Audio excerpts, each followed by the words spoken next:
নেবেন না, অন্যের উপর জুলুম করবেন না। বিএনপি কোন চাঁদাবাজের দায় দায়িত্ব গ্রহণ করবে না। আপনারা কেউ সুযোগ সন্ধানী হওয়ার চেষ্টা করবেন না। একটা বিষয় আমরা প্রতিজ্ঞাবদ্ধ হতে চাই মানুষের কাছে, আওয়ামী লীগ যা করে গেছে বিএনপি তা করবে না। আওয়ামী লীগ যে জুলুম নির্যাতন করেছে, আওয়ামী লীগ মানুষের ব্যবসা কেড়ে নিয়েছে, আওয়ামী লীগ মানুষের জমি দখল করেছে, আওয়ামী লীগ মানুষের কাছ থেকে চাঁদাবাজি করেছে, আওয়ামী লীগ গরিবের পেটে লাথি মেরেছে। বিএনপি তা করবে না। আওয়ামী লীগ বাংলাদেশে যা করে গেছে, এটাই হচ্ছে আমাদের নেতা দেশ নায়ক তারেক রহমানের বার্তা আপনাদের প্রতি। আপনাদের প্রতি আহ্বান জানাই, ঐক্যবদ্ধ থাকবেন। দেখেন, একটা পরিবারে একজন সন্তান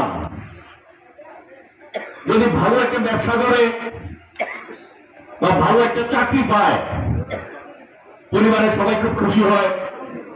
প্রথম যেদিন অফিসে যায়, দেখা যায় মা হয়তো খাওয়াই দিতেছে, বোনটা এসে মাথা আশ্রয় দিতেছে, বাবা এসে গাড়িতে উঠাই দিতেছে। কাজে একটা পরিবারে কোন সন্তান যদি সামনে আগায় যায়, তখন পরিবারের সবার দায়িত্ব হয় তাকে আরো সামনের দিকে আগায় দেওয়া।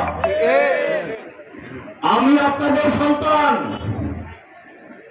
আমি আপনাদের সন্তান, আমি আপনাদের প্রতি আহ্বান জানাই, যতটুকু এগিয়েছি আপনারা সহযোগিতা করলে আমি আরো আগাতে পারবো।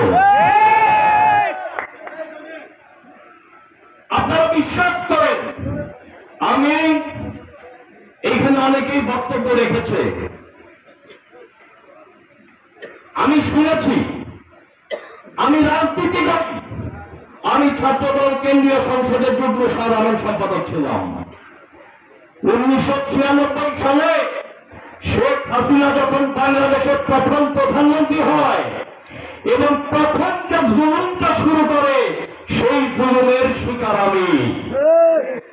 ঢাকা বিশ্ববিদ্যালয় ক্যাম্পাসে আমার উপর পুলিশ টিয়ারশেল নিক্ষেপ করে আমার 8টা দাঁত ফেলে দিয়েছিল 1996 সালে।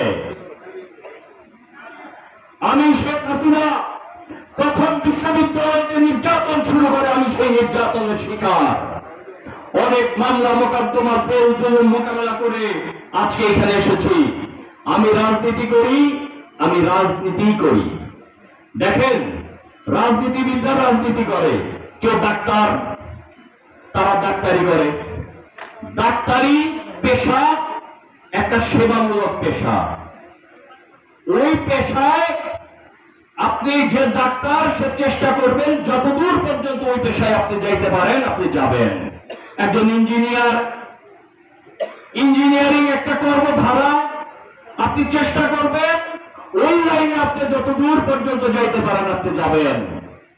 একজন সরকারি কর্মকর্তা, একজন ব্যবসায়ী, সেই লাইনে আপনি যতদূর যাইতে পারেন আপনারা যাবেন, আপনাদেরকে সকলেই সহযোগিতা করবে।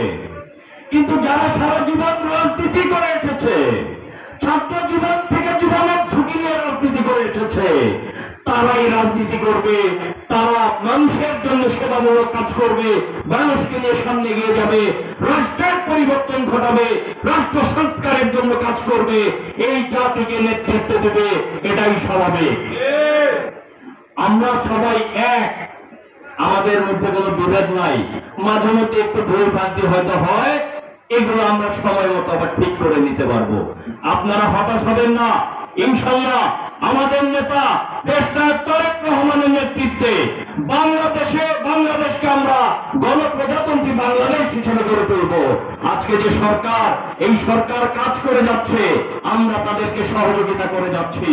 সহযোগিতা করে যাচ্ছি রাষ্ট্র সংস্কারের জন্য, সহযোগিতা করে যাচ্ছি সুআইন সুশাসন প্রতিষ্ঠার জন্য, সহযোগিতা করে যাচ্ছি সুবিচার প্রতিষ্ঠার জন্য, সহযোগিতা করে যাচ্ছি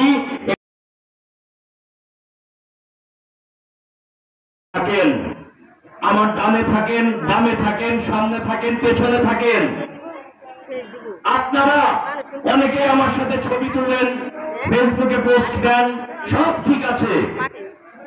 সবার সম্পর্কে আমার সবসময় সবকিছু জানা সম্ভব হয় না। সবার ব্যক্তিগত বিষয় আমি জানতে পারি না সবসময়। কেউ যদি কোনো সামাজিক কার্যক্রমে লিপ্ত হন, কেউ যদি কোনো দুষ্কর্মে লিপ্ত হন, সেই দায়িত্ব আমি নিব না, সেই দায়িত্ব বিএনপিও নিবে না। আপনি যেই হন না কেন, আমরা কালীহাতিতে একটি সুন্দর কালীহাতি, আগামী দিনে একটি সুশাসনের কালীহাতি প্রতিষ্ঠার জন্য আমাদের নেতা দেশ তারেক রহমানের নেতৃত্বে আমরা সর্বাত্মকভাবে ঐক্যবদ্ধভাবে কাজ করব।